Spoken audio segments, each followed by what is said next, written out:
Oração para tornarmos-nos um com Deus. Eu sou um com Deus. Ele é a força que preenche todo o universo. Essa grande força e eu somos um só. Ela está dentro da minha vida e sinto-a vibrar intensamente, tal qual poderosas ondas. Essa grande força é também a sabedoria infinita. Orienta os meus passos e faz com que todos os meus planos alcancem infalivelmente o êxito total. Porque sinto no âmago da minha vida o vibrar incessante da grande vida de Deus. O meu coração está livre de todo e qualquer medo, inquietação ou preocupação. Jamais errarei o caminho nesta jornada da vida, pois tenho como guia a infinita sabedoria de Deus. Estou sempre junto com Deus e ajo em consonância com as vibrações da sua grande vida. Por isso, todos os meus atos atingem infalivelmente o objetivo. Tudo o que me proponho realizar caminha sem dificuldade e produz bons resultados. Sou um com o Criador do Universo, com a sua inesgotável criatividade. Ele cria novos seres e novas coisas a cada hora, cada minuto, cada segundo. E como eu vivo dentro desse incessante ritmo da criação, a minha vida também se renova constantemente e alcanço sempre novos progressos em todos os sentidos. Dentro de mim habita o ser eternamente perfeito e a sua perfeição manifesta-se incessantemente através de mim.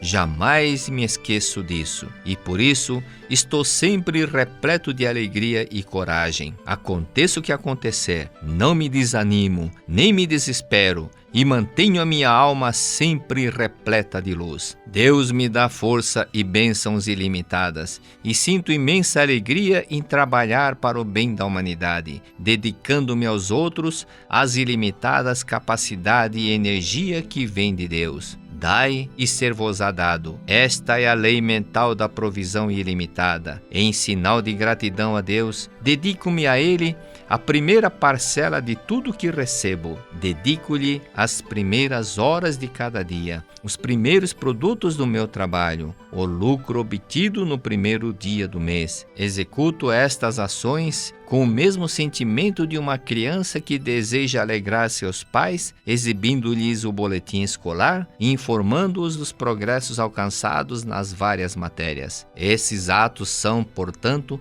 a expressão da minha gratidão e do meu amor a Deus. Não se baseiam de modo algum em pensamentos interesseiros, como de investir uma pequena parcela para depois poder receber tudo em abundância. Deus conhece a minha intenção e está testemunhando todos os meus atos. Rendo a Ele a minha imensa gratidão.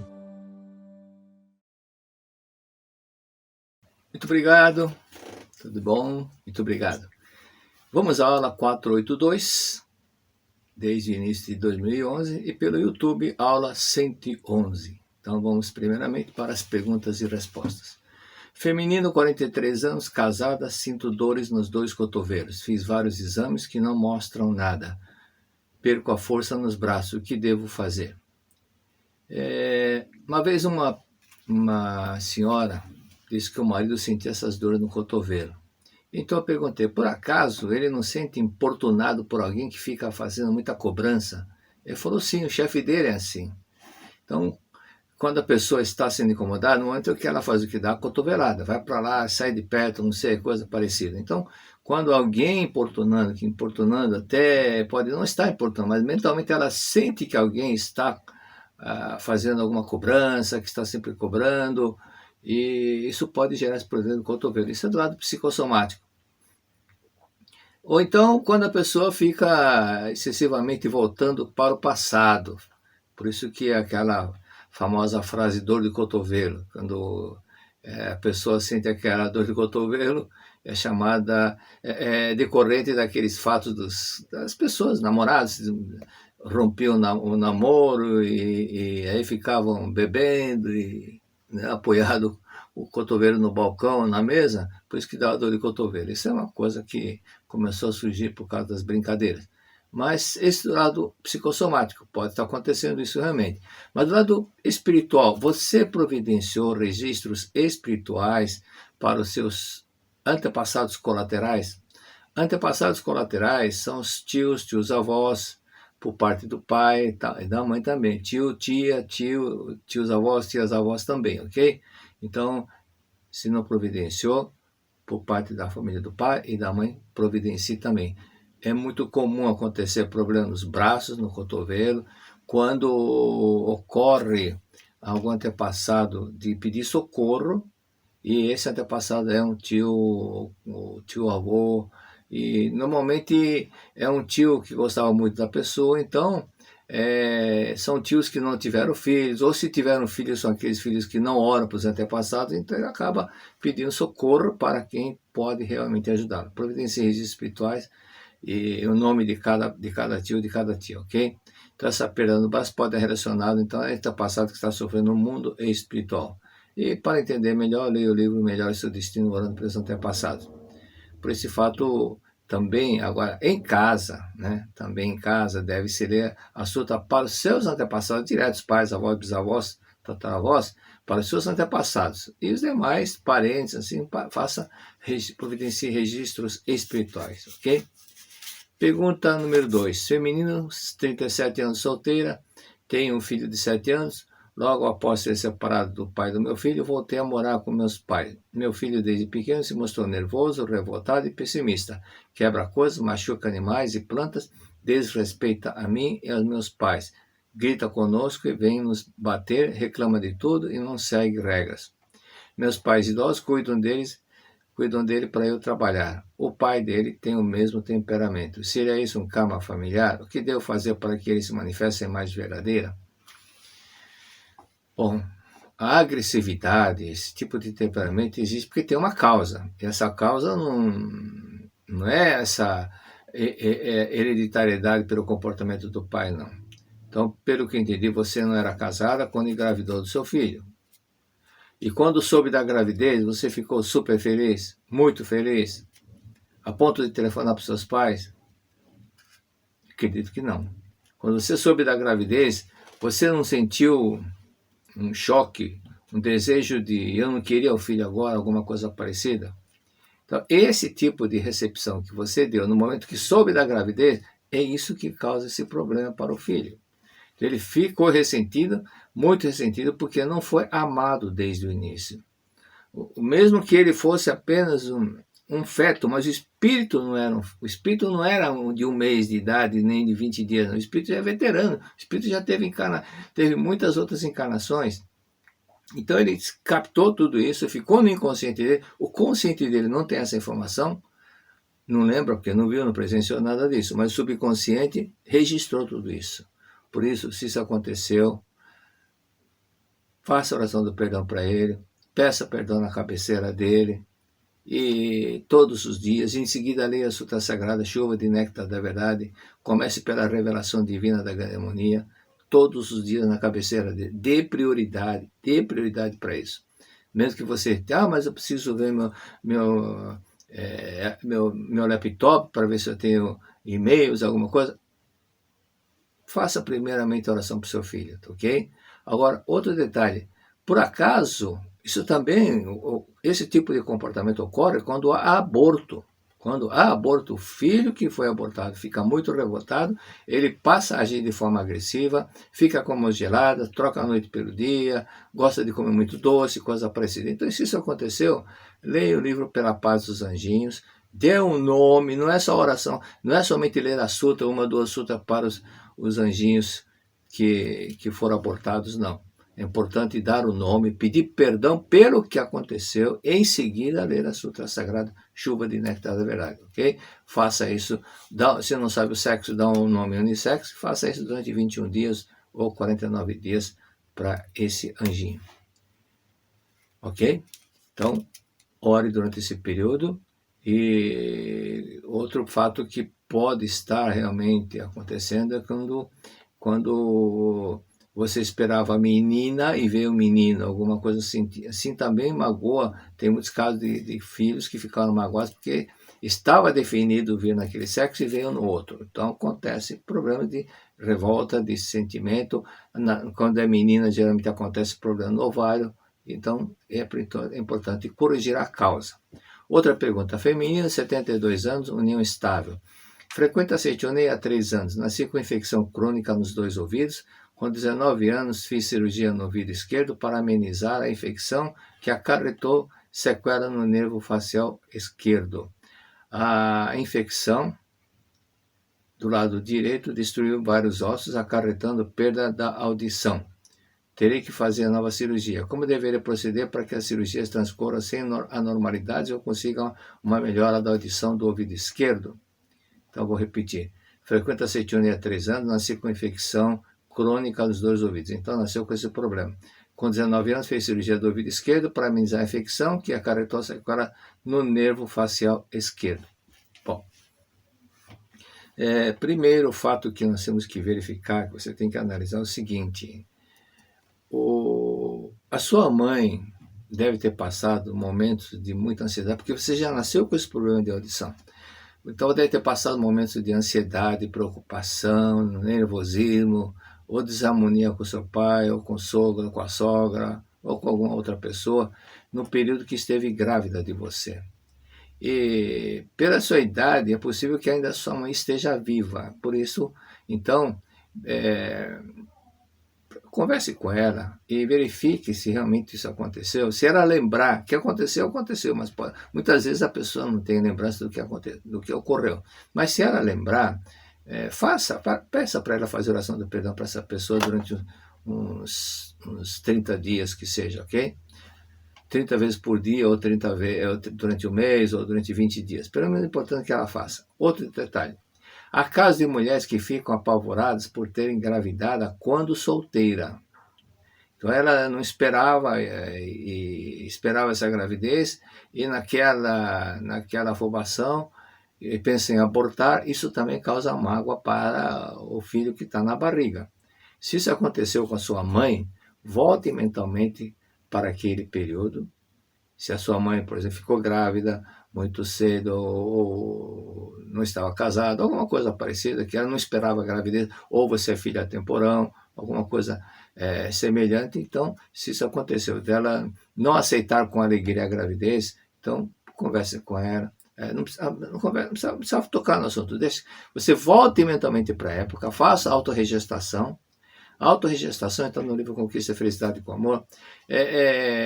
Quando a mãe rejeita o filho, e ela sabe que aquele comportamento do filho é decorrente daquela rejeição, tem o livro Educação do Renascimento, que ela faz a oração para o filho. Mas quando o filho quer fazer para a mãe, foi aí que eu achei melhor fazer esse processo de autorregestação, que é ressignificação.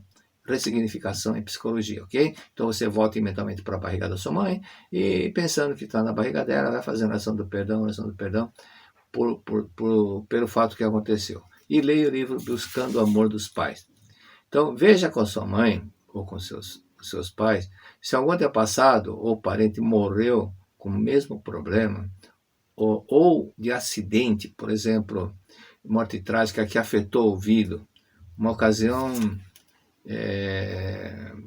tem uma pessoa, já faz muito tempo, e ela tinha problema no ouvido, e o problema no ouvido dela era decorrente de um tio que suicidou colocando o revólver no ouvido e se matou. Então, aquele tio estava sofrendo no mundo espiritual com aquelas dores no ouvido, e aquilo que está na sutra, quando influencia alguém da família, essa pessoa passa a ter esse mesmo problema.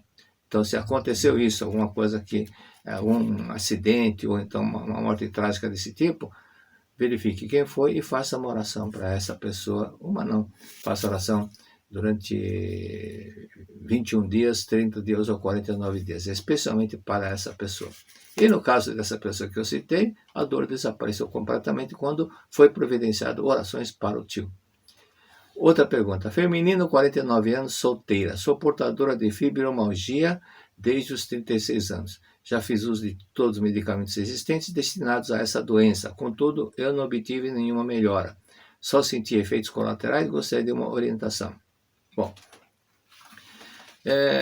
Frank Caprio, eu vi um monte de outros autores, o próprio Carmeniger e outros médicos, psiquiatras, psicanalistas, e o que Caprio mencionou está muito mais claro, muito mais direto. Então, ele fala, o emocionismo que toma conta de muitas pessoas pode gerar esses problemas como excesso de cansaço e outras coisas mais ligadas à fibromialgia. Então, isso é devido ao estado mental. Então, relaxe mentalmente, né? Faça a meditação Shinsokan. Você está concentrada 100% para as coisas que você olha, você vê diariamente com os olhos carnais. E você está precisando fazer uma meditação para concentrar a mente em Deus e na sua vida perfeita, que é vida de Deus. Reservar um tempo para fazer isso. Um tempo para meditar é Seichonei. Na Seichonei, a meditação Shinsokan era transcendental, ela não fica concentrada no corpo, ela concentra na vida.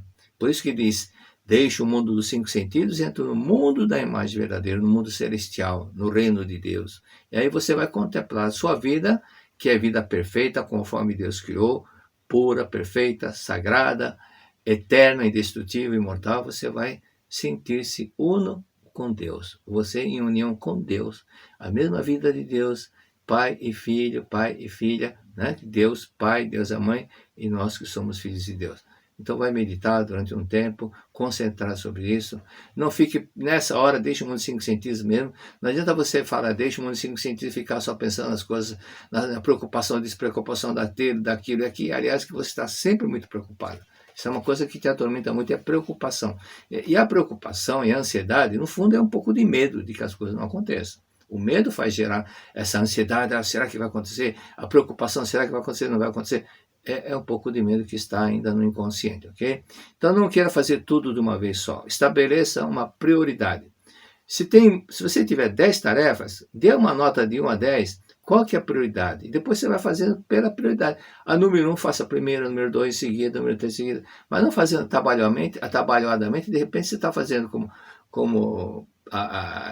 na primeira, como se fosse a primeira, aquilo que poderia deixar para quinta, sexto lugar, ok?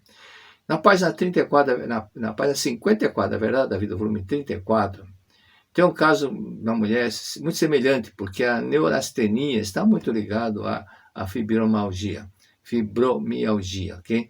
E no meu caso, essa senhora, até o mestre tinha feito uma palestra, ela furou a fila e entrou onde o mestre estava para dar um descanso, para descansar um pouco a voz.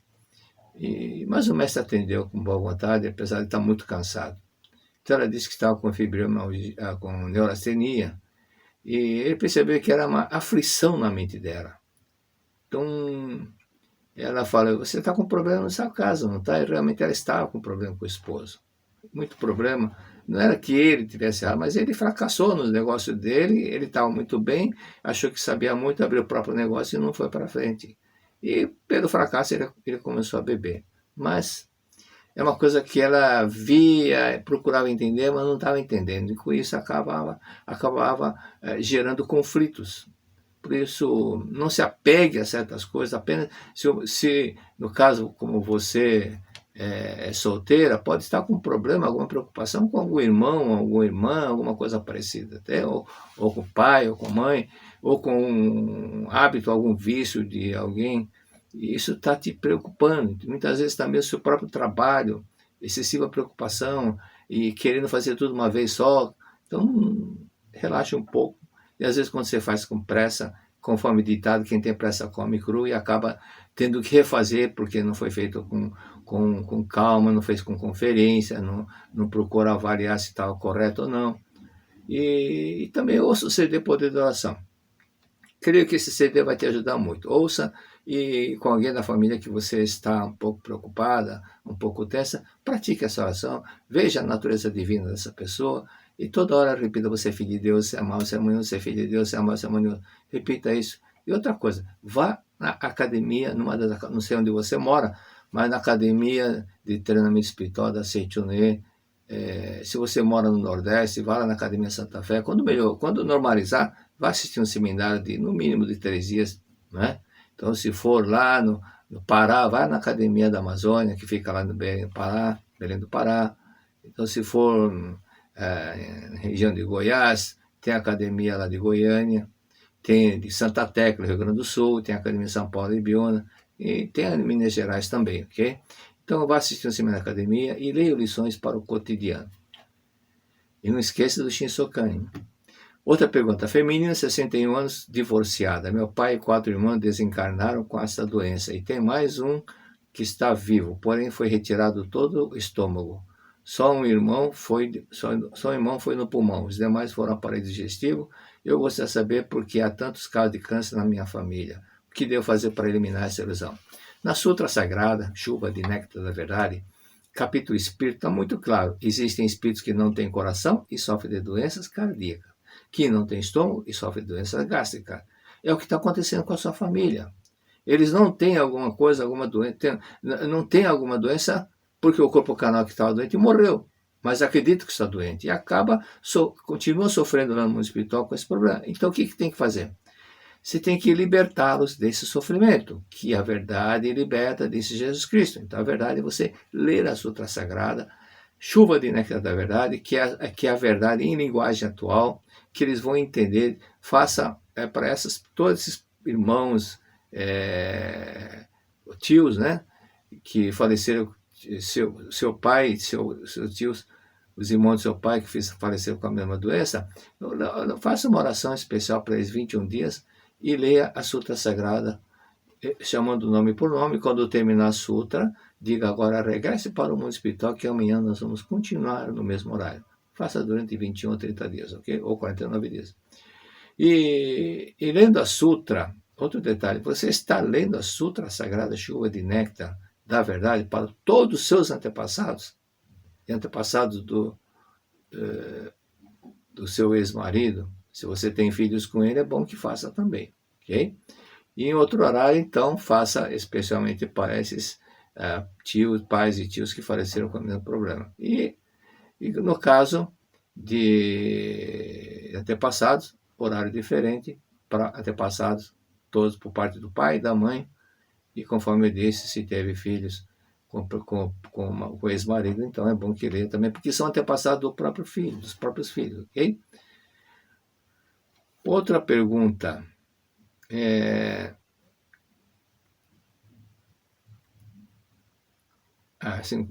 masculino, 58 anos, casado. Minha esposa não confia em mim, tem ciúmes de tudo.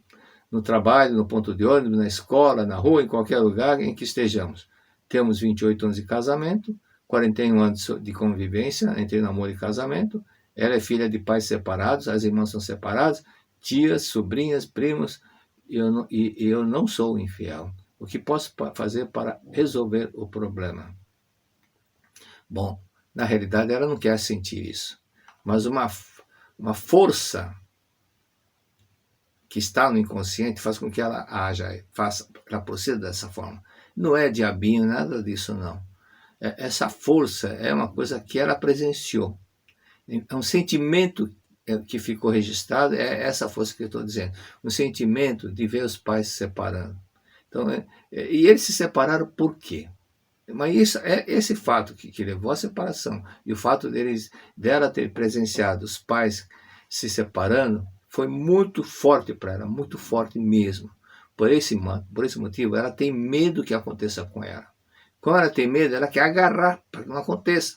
Então ela fica como se vigiando, ficasse te vigiando. Então faça o seguinte, tá? Fale com ela, explique direitinho, sem sentido, não querendo fazer sermão, mas explique também aquilo a resposta que você está tendo agora. E fale também que aconteceu no Paraguai, na cidade de Assunção, um rapaz casado, novo ainda, ele disse, eu não tenho sossego na minha vida, se eu atraso 1 minuto, minha mulher já fica implicando, achando que tem outra pessoa, e fica me implicando, fica desconfiado, muito ciumenta. Então, e ela pediu para eu perguntar para o senhor o que deve fazer para ela superar esse problema. Então a própria esposa pediu para a esposa fazer uma pergunta para mim, porque ela não podia ir na reunião, e pediu para o esposo me perguntar o que ela poderia fazer para se livrar disso, porque ela também estava se sentindo muito incomodada. Então eu disse para ele, transmitir para a esposa, fazer a seguinte oração todos os dias. Eu te perdoo, você me perdoa. Eu confio em você, você confia em mim. Eu te amo, você me ama. Eu confio em você, você confia em mim. E eu te amo, você me ama também. Eu confio em você, você confia em mim. Eu confio em você, você confia em mim. E repite isso várias vezes, assim que acordar, umas 30 vezes, antes de dormir, umas 30, 40 vezes. E vai fazendo durante um mês, 2 meses. No mês seguinte, ou 2 meses depois, eu voltei lá para o Paraguai, esse rapaz veio falar comigo. Falou, professor, agora eu vivo no paraíso. Minha mulher antes implicava se eu atrasasse 1 minuto, agora se eu atraso meia hora, 1 hora, 2 horas, ela não fala nada, não reclama, está tudo bem, estamos em perfeita harmonia, graças a Deus. Então, basta praticar, ok? Então você fala para ela, não fala para sua esposa, você tem que fazer. Fala, vamos fazer, eu vou fazer para você. E eu te amo, você me ama, eu confio em você, você confia em mim. Você também faça isso, ok? Vamos fazer, eu faço a minha parte, você faz a sua parte. Ela fazendo, você vai ver que gradativamente esse problema vai desaparecer. Masculino, não, agora é outra pergunta. Feminino, 37 anos. Casada, uma filha de 4 anos e 1 mês. Meu esposo é representante comercial, estava ganhando muito bem. Há 1 ano vem perdendo clientes e não tendo apoio mais da empresa. Perdeu algumas representações, o salário reduziu drasticamente e entrou em dívidas. Estou muito preocupada com a nossa questão financeira da família, pois já vivi isto quando solteira e quando vivia com meus pais. O que posso fazer? Bom, quando você vivia com seus pais, com certeza seus pais não estavam dando aquele amor para os antepassados. É uma coisa que eu menciono muito, porque as pessoas não imaginam o valor, a importância que tem. 2 provérbios importantes. O chinês, esquecer dos ancestrais é como ser um riacho sem nascente e uma árvore sem raiz. E aquele outro que o mestre cita muito, inclusive está na capa do livro, Alegria do Orar para os Antepassados, o fruto somos nós, o tronco os pais e a raiz os antepassados. Se falta nutrientes, falta água para a raiz, o fruto não vai ficar bom. Então, antepassados é fundamental para que as pessoas possam ter uma melhoria na sua vida. É fundamental porque os antepassados que estão sofrendo, ao se iluminarem, deixar de sofrer graças às orações do descendente, o que os antepassados vão fazer? Eles terão, agora como estarão no nível superior, estarão livres do sofrimento, terão condição de ajudar. E por gratidão eles vão ajudar mesmo. Então, leia o livro Melhor Seu Destino, Orando pelos Antepassados, fala para o seu marido ler também. Se quiser melhorar, faça para ele ler. E também leia uma sutra sagrada, Chuva de Néctar da Verdade, de manhã, Chuva de Néctar, à noite, Palavra do Anjo. Fala para o seu esposo também fazer. Se ele fizer 2 por dia, você também fizer 2 por dia, são 4 sutras por dia. E aí também seguir aquilo que está no livro, de chegar no finados, não é viajar, não vai. Pode viajar. Primeiro vai lá dar um pulo no cemitério, visitar os jazigos dos antepassados, seus e dele, e depois viaja. Né? Vocês vão ver a situação como vai mudar. E ele também está sempre carregando o livro Convite à Prosperidade, volume 1. E com certeza as coisas vão melhorar, vão melhorar. E também repetir aquela frase, né? Todos os dias, sob todos os pontos de vista, estamos cada vez melhor. Fale para ele repetir, estamos cada vez melhor, estamos cada vez melhor. E não ficar pensando, está em crise, está difícil. Não, estamos cada vez melhor. Somente coisas boas virão. Ler e praticar o que está no livro, Convite à Prosperidade, volume 1. Ok? Muito obrigado.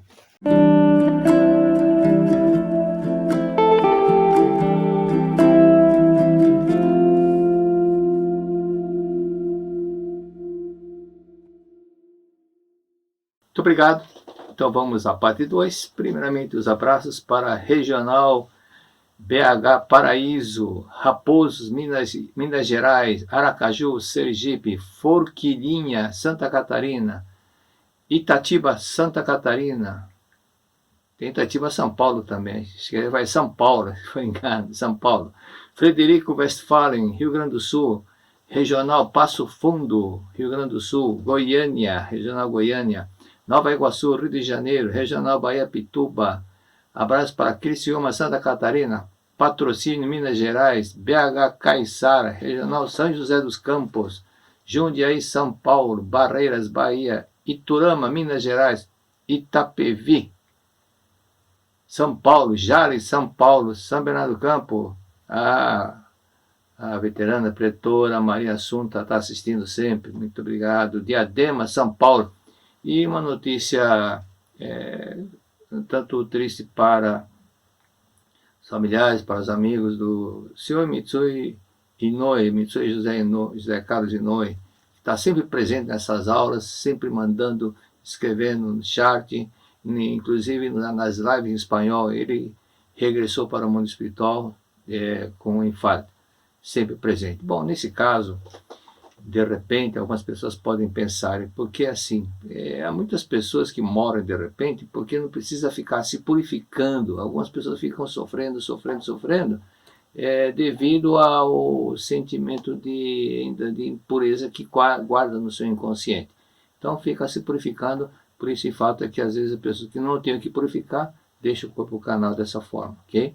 É diferente daqueles que morrem tragicamente, que são aqueles espíritos que não estão evoluindo, estão marcando o passo, como se diz nas marchas, né? Para quem fez educação física, para quem serviu o exército, ficar marchando o passo, fica movimentando a perna, mas não sai do lugar. Então, esses espíritos precisam de um tratamento de choque, que é deixar o corpo carnal de uma forma, no impacto. Então, a pessoa morre na hora. Mas isso tudo não é por acaso, não é por acidente, não. Até antes da pessoa se reencarnar, os anjos superiores desse espírito já tinham programado para que viesse à Terra, mas teria que deixar o corpo carnal dessa forma, para que, através desse impacto, o espírito saindo pela boca, ele deixa os fluidos pesados aqui na Terra e passa devido à forma como ele deixou o corpo carnal, ele fica questionando, fica procurando entender o porquê. Procurar entender, diz o espírito grandioso Veterini, é evoluir. Então, quando se procura entender, é que nós vamos evoluindo. E não ficar somente na teoria. Tem gente que decora muito bem, igual papagaio, assim, uma pessoa que tem facilidade para decorar, mas não entendeu, simplesmente fala porque decorou. Mas aquele que entendeu, mesmo não decorando, ele vai saber pronunciar, vai compreender com as suas próprias palavras, ok? Então, as pessoas de São José do Rio Preto, até uma sugestão, né, para todos os senhores, fazer, cada um, quem conheceu, tem muito contato com o senhor Mitsuyoshi, fazer um registro espiritual para ele. Então, vamos à Verdade da Vida, vamos para a Verdade da Vida, volume 29, já está no final, e página 241, primeiro parágrafo, que fala sobre, na epístola aos Romanos, vemos a lamentação do apóstolo Paulo. Dentro desse corpo, o apóstolo Paulo falando, dentro desse corpo não existe o bem. Mesmo que eu queira praticar o bem, existe dentro desse corpo uma outra lei que me leva a proceder de maneira não desejada. Então, quando era assim, bem jovens, bem criança, vinha aquelas figurinhas do diabo falando, e o anjinho e o diabo de um de cada lado. Na verdade, parece que é assim, mas na verdade não existe esse diabinho. Então, essa parte é um pouco profunda, mas vamos entender, né? Vamos entender. Então, o ser humano tem o lado espiritual e o lado carnal. Agora, dentro do lado carnal, é como se fosse uma outra pessoa. O grandioso espírito Veterini, ele cita se consta, na verdade, da Vida Volume 9, o Veterini mencionou em 1912, explicando para o Sr. Cornei, por intermédio da Rene, que o corpo carnal é o cavalo e o espírito é o cavaleiro. O corpo carnal é o cavalo e o espírito é o cavaleiro. Então, o espírito tem que domar o cavalo e não ser dominado pelo cavalo, ok? Isso está na página 160 para os preletores que estão interessados. Então, a mediunidade, outro detalhe sobre o corpo carnal, a mediunidade não é espiritualidade. Muitas pessoas pensam que o fato de ter mediunidade seja um espírito muito mais superior. Não é isso. Depende muito da constituição física. Então, a mediunidade está ligada ao corpo físico, não ao espírito, ok? É uma característica do corpo espiritual. Por quê? Porque a sensibilidade que nós temos, o contato, os 5 sentidos que nós temos, está ligado ao corpo carnal. Então, a mediunidade é uma parte de uma característica do corpo carnal. E o Sr. Veterini também diz que, às vezes, o corpo carnal contraria o espírito. Está na página 50, na verdade, da Vida Volume 9, ok? Com essa explicação é mais fácil entender por que a dualidade que o apóstolo Paulo fala. Então, repetindo o que ele disse, que dentro de mim, dentro desse corpo carnal, não existe o bem. Mesmo que eu queira praticar o bem, existe dentro deste corpo uma outra lei que me leva a proceder de maneira não desejada. É como se fosse uma coisa que antagônica, como se fosse um rival. Então vamos ler no segundo parágrafo. Desde o remoto passado, o tormento daqueles que buscam a santidade tem sido o seguinte: dentro desse corpo carnal existe a inclinação para fazer coisas erradas, contrariando a minha intenção de praticar apenas o bem. Por exemplo, mesmo que eu pense em não tomar bebidas alcoólicas, surge em meu corpo o desejo de tomá-las. Mesmo que eu não queira agredir os outros, surge no meu corpo a vontade de agredi-los. Mesmo que eu não queira me encolerizar, surge no meu corpo o impulso da cólera. O que devo fazer para que este corpo carnal, para acabar com essas paixões mundanas que temam em surgir? Antigamente, muitas pessoas que buscavam o caminho da verdade submetiam-se a diversas formas de penitência, tais como jejum, exposição ao corpo, de quedas d'água, etc. Né? Então, continuando aqui, o mestre cita sobre os casos dos ascetas brahmanistas. Chegavam a praticar mortificações atrozes, tais como fazer um gancho, um furo no abdômen e ficar pendurado, né? Colocar uma espécie de gancho e nele ficar pendurar um cordão com peso de chumbo na extremidade. Então é para judiar mesmo do corpo. Usar um cinto de arame com a superfície cheia de pontas que arranhavam a pele. Então, aqueles que fazem aqueles chicotes, isso não são somente os brahmanes, os cristãos, muitos cristãos também fazem isso. Um chicote na ponta, ferro, com o cravo, fica batendo nas costas, fica todo marcado, ensanguentado e agredindo. Então, ficam felizes porque estão mortificando o corpo. Permanecer sentado sem dormir durante vários dias e noites. Eles pensavam que o pecado era cometido tendo como base o corpo. Pensavam que o pecado era o corpo que estava cometendo o pecado. Portanto, que o pecado seria extinto, mortificando o corpo, judiando, maltratando o corpo, que o pecado seria extinto desse corpo e fosse submetido através das flagelações. O subconsciente da humanidade, né, abriga o seguinte pensamento. No inconsciente da humanidade está o seguinte pensamento: muitas vezes o corpo carnal não hesita em tomar o que pertence aos outros, nem em matar e comer outros seres vivos, simplesmente para satisfazer o prazer. Então, muitas pessoas chamam de instinto animalesco, né? E, portanto, para destruir os pecados é preciso fazer exatamente o contrário, ou seja, causar sofrimento ao corpo, fecha aspas. Todavia, é praticamente impossível continuar torturando incessantemente o corpo até eliminar os pecados por completo.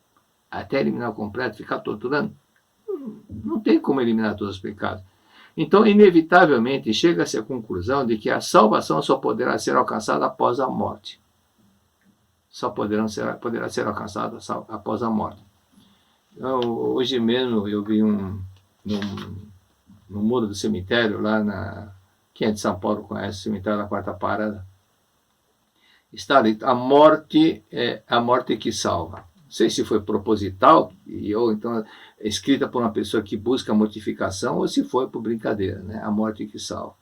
Se for levado nesse sentido que só a morte poderá salvar dos pecados, então seria uma interpretação até coerente para o que estão pensando.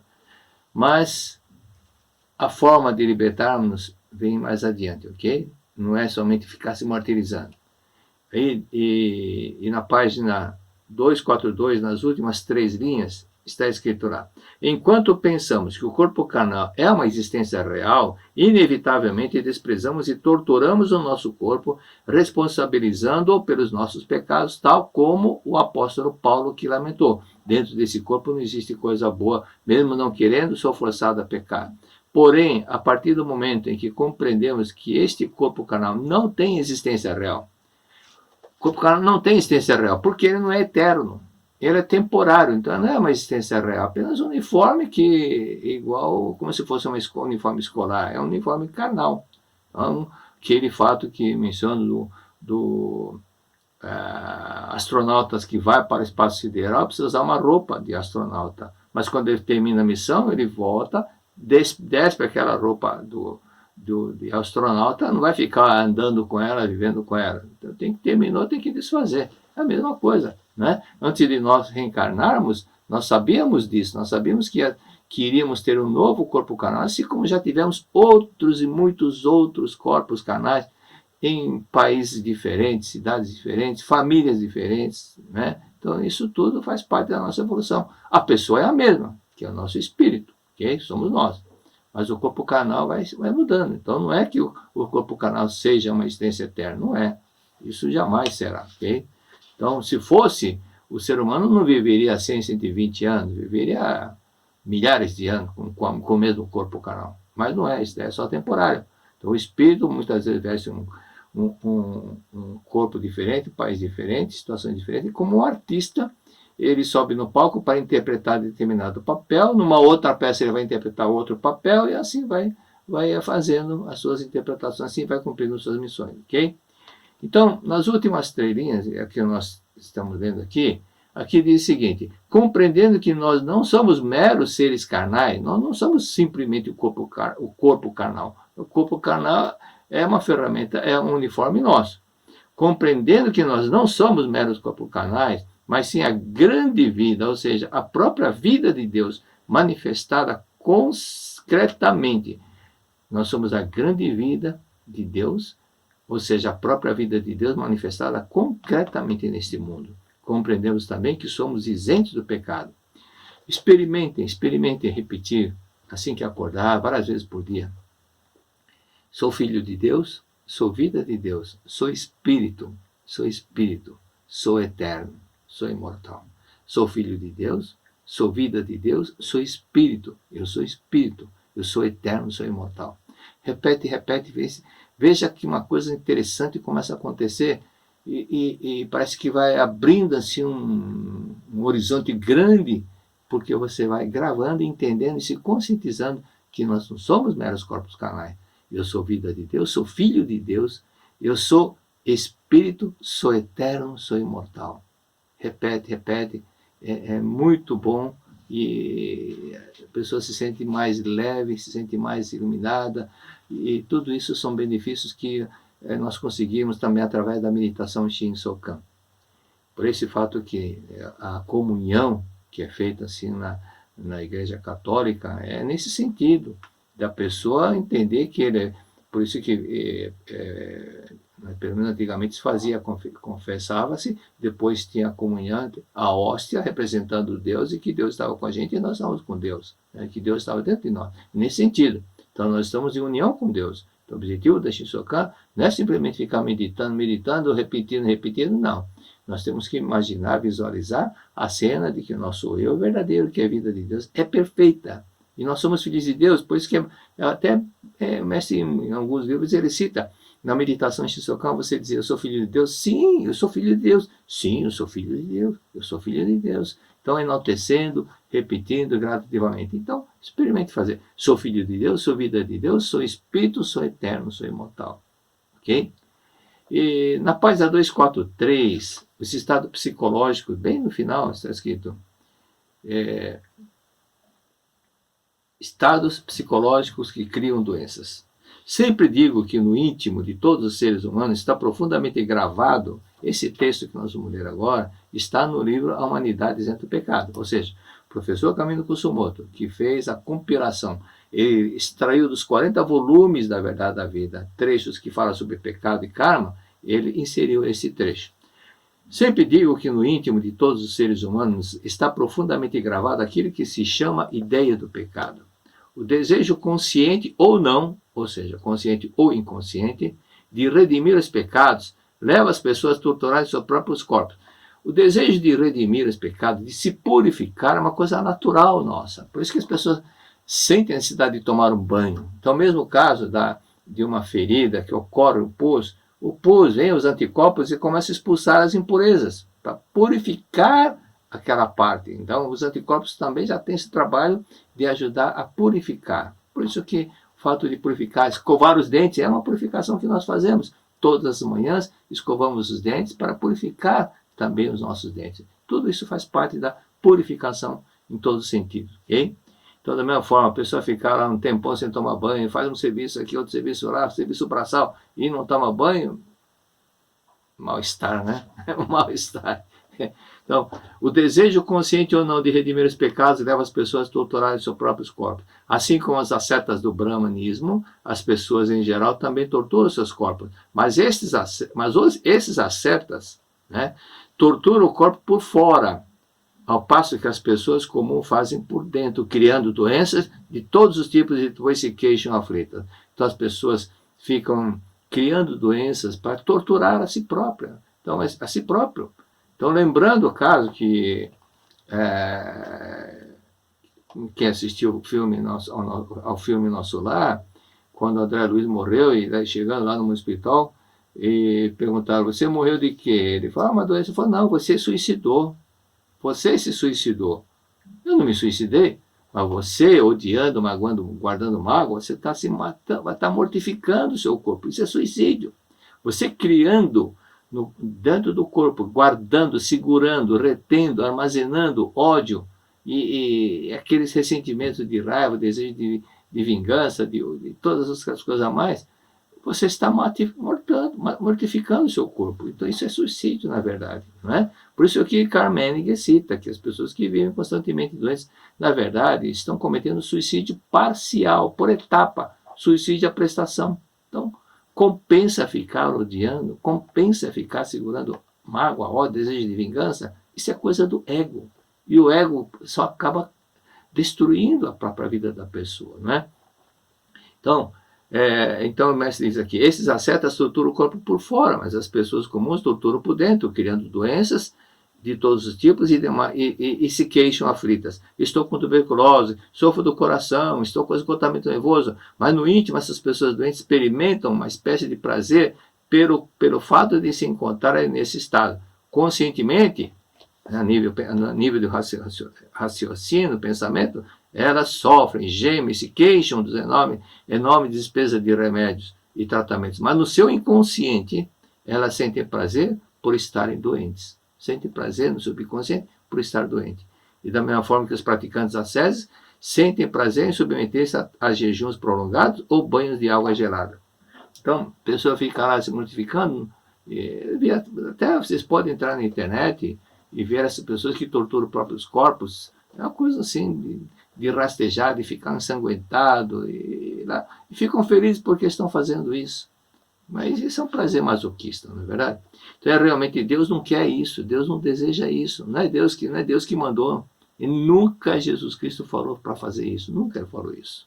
Né? Aí, então, o mestre cita um exemplo, na mesma página 244.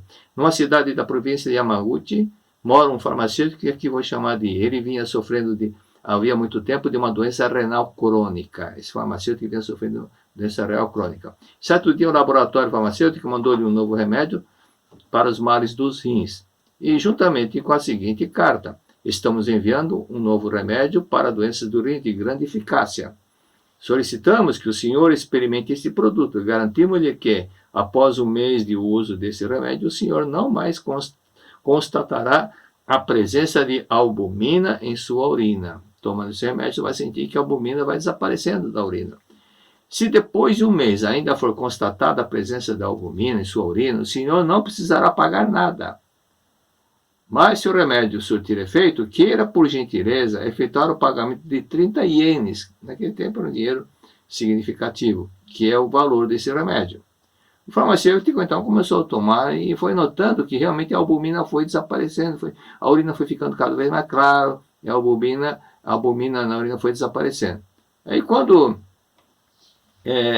foi chegando a época do vencimento, do período que ele teria que pagar o produto, novamente ele foi verificar, a albumina voltou para manifestar na urina. Então, o que acontece? Como ele não queria pagar, o inconsciente criou novamente a doença para não pagar. Então, aí o mestre explica. Como vemos, às vezes a pessoa quer economizar, então fala, não vou pagar, não. Então, criou inconscientemente a doença para não pagar. Como vemos nesse exemplo, nosso subconsciente fabrica as doenças por conveniência. Mesmo quando o nosso subconsciente não está arquitetando artimanhas para escapar de alguma responsabilidade, o nosso subconsciente frequentemente age nesse sentido e, para atingir o objetivo, cria doenças, ou seja, faz com que manifestemos os mais variados tipos de enfermidades. Então veja um exemplo de que criamos doenças por conveniência própria. É muito comum. O próprio Menninger fala isso várias vezes. Ele fala várias vezes no livro dele, O Homem contra Si Próprio. Pessoa que está lá hospitalizado e o médico diz para ele, olha, você está melhorando, então dentro de 2 dias você vai poder retornar para casa. O que acontece? Ele volta a piorar, porque ele não quer voltar para casa. Por que não quer voltar para casa? Porque lá na casa dele tem alguém com quem ele está com problema de relacionamento, de um relacionamento que causa muito transtorno, muito sofrimento. Então, inconscientemente, ele volta a piorar para ficar no hospital longe de determinada pessoa. Continua. Naturalmente, os tratamentos médicos também têm a sua eficácia sobre as enfermidades, no sentido de eliminar as condições oportunas das doenças. Os médicos, restritos ao seu campo, não fazem aos seus pacientes perguntas como o médico não pergunta. O senhor vive brigando com a esposa? O senhor tem algum problema em casa? Etc. Porque acham que fazer esses tipos de perguntas é ser intrometido. E receiam que as pessoas evitem médicos que interfiram em suas vidas particulares. Em parte tem razão. Tem gente que acha ruim e depois fala, não vou mais naquele médico, ele fica entrando em assunto particular. Assim, eles não podem curar os conflitos íntimos dos seus pacientes, conflitos esses gerados por atritos e ambiente doméstico. Então, não é que o médico esteja falhando. É uma situação que ele não pode entrar nessa área porque tem pessoas que reagem dessa forma. Você quer falar por bem, mas ela interpreta para o lado do mal. Por essa razão, eles se limitam a eliminar apenas as condições oportunas da doença através de tratamentos e medicamentos, deixando de lado a solução de conflitos íntimos do paciente, os quais constituem a verdadeira causa. A verdadeira causa. Agora mesmo estava assim, minha esposa estava ouvindo o rádio e estava lá falando sobre a lei da Maria da Penha, o pessoal falando, e que tem que fazer isso, fazer aquilo, mas na verdade só estão procurando o efeito e não a causa, para resolver problemas, para que nós possamos resolver os problemas, é importante ir na causa e não no efeito, certo? E o Frank Caprio fala assim, que a causa desses problemas que ocorrem, que é muito comum dos homens baterem nas mulheres, a causa está nos pais que são grossos, que são muito grosseiros, que são brutos com os filhos, que batem nos filhos. Então os filhos crescem com raiva do pai ou da mãe, principalmente o caso da mãe, dos homens que vão guardando ódio da mãe, e cresce e depois, uma hora, ele vai descarregar isso em quem? Na mulher que está na frente dele, que é a esposa, né? Então, a causa, precisa ver a causa para acabar com esses problemas. Quando a pessoa trata bem com amor, o outro lado também vai responder com amor. Um exemplo típico, até os animais tornam-se dóceis quando nós somos dóceis, amáveis com eles, né? Então, quando a pessoa não vive de uma forma agressiva com tudo e com todos, eles reagem também com agressividade. Mas se o caso também daquele exemplo que nós citamos, só entrar na internet vocês vão ver de 2 australianos que começaram a criar um leão e levavam o leão no carro, eles tinham um carro conversível, o leão atrás, só que o leão foi ficando grande, então levaram lá para a África, e alguns anos depois foram visitar o leão. Quando chegaram perto, aquele receio, aqueles comentários que as pessoas tinham, né, que estavam ao lado desse australiano, ele falou, mas ele virou selvagem agora, será que ele pode te machucar, pode te matar? Mas quando o leão viu aquele antigo dono, correu, abraçou, colocou as 2 patas no ombro, e ele fazia aquele carinho com aquela saudade por dentro, muito emocionado de rever aquelas pessoas que o criaram. Então os animais também reagem dessa forma, não é verdade? Então é importante que nós possamos entender. E também outro caso aqui que está na página 248, o estrabismo também pode ser curado. Aí uma pessoa mandou uma carta para o mestre. Mestre, como tem passado? Em primeiro lugar, quero agradecer-lhes pelas infinitas bênçãos divinas que tenho recebido diariamente, graças à sua orientação espiritual. Tome a liberdade de escrever-lhe para relatar um fato surpreendente que ocorreu com meu irmão, que estuda na Escola Técnica de Sendai. Ele sofria de um estrabismo muito acentuado, que acreditavam ser congênito e incurável, pois não é que, nas últimas férias escolares, ele apareceu em casa totalmente curado? Parecia uma outra pessoa. Ponto de exclamação. O que tornou possível essa cura milagrosa foi a leitura da verdade da vida, quero, através dessa carta, manifestar meus mais sinceros agradecimentos. Muito obrigado, mestre. Né? Tem uma senhora chamada Masuko Goto que mandou essa carta para o mestre. Então, basta simplesmente, dentro da verdade, o caminho está com Deus, Deus é o caminho. Então, quando nós passarmos a ver as coisas de forma correta, que é claro, com harmonia, separando o joio do trigo e manifestando o amor no dia a dia, é natural, compreendendo a verdade, a nossa natureza divina, que esses milagres aconteçam. Muito obrigado.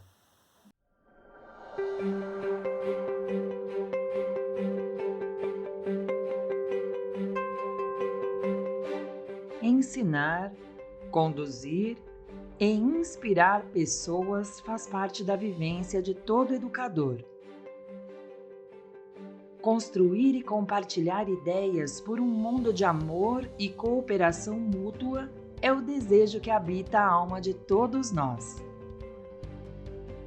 O Congresso Latino-Americano de Educação da Vida da Seicha-Noye nasceu do propósito de reunir esses ideais em forma de projetos pedagógicos e memoriais e compartilhar com pessoas como você, que anseia transformar vidas nas escolas e comunidades e está em busca de ressignificar suas experiências e práticas educacionais.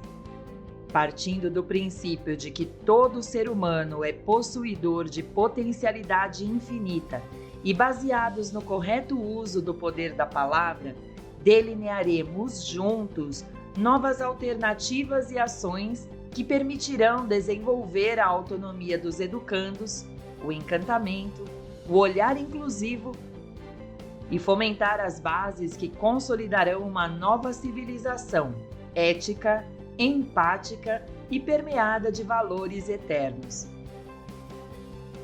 Este evento, que teve início em 2012, chega à 5ª edição neste ano, em formato virtual. Palestras, rodas de conversa, apresentações de trabalhos de alunos selecionados do ciclo de estudos da educação da vida e oficinas pedagógicas compõem a programação de 3 dias. Sabemos o quanto tem sido desafiador manter-se firme no propósito de levar adiante a educação, em especial nesses últimos meses, longe das salas de aulas presenciais, onde o trabalho se mesclou com a rotina de casa.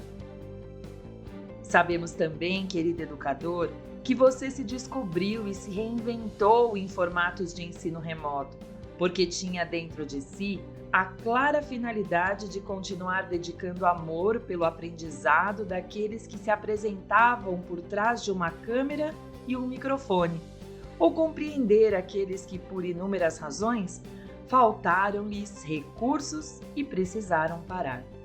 Agora, em formato híbrido ou não, obrigado por nunca desistir. Chegou o momento de estarmos juntos e vivenciarmos novos despertares a fim de prosseguirmos firmes na missão de fazer a diferença na educação e na construção de um mundo melhor para todos. Faça parte do 5º Congresso Latino-Americano de Educação da Vida, Base para a Nova Civilização, de 27 a 29 de agosto de 2021, na plataforma Hotmart. Maiores informações, entre em contato pelo e-mail congresso@sni.org.br ou pelo WhatsApp 11 50 14 22 53. Muito obrigado!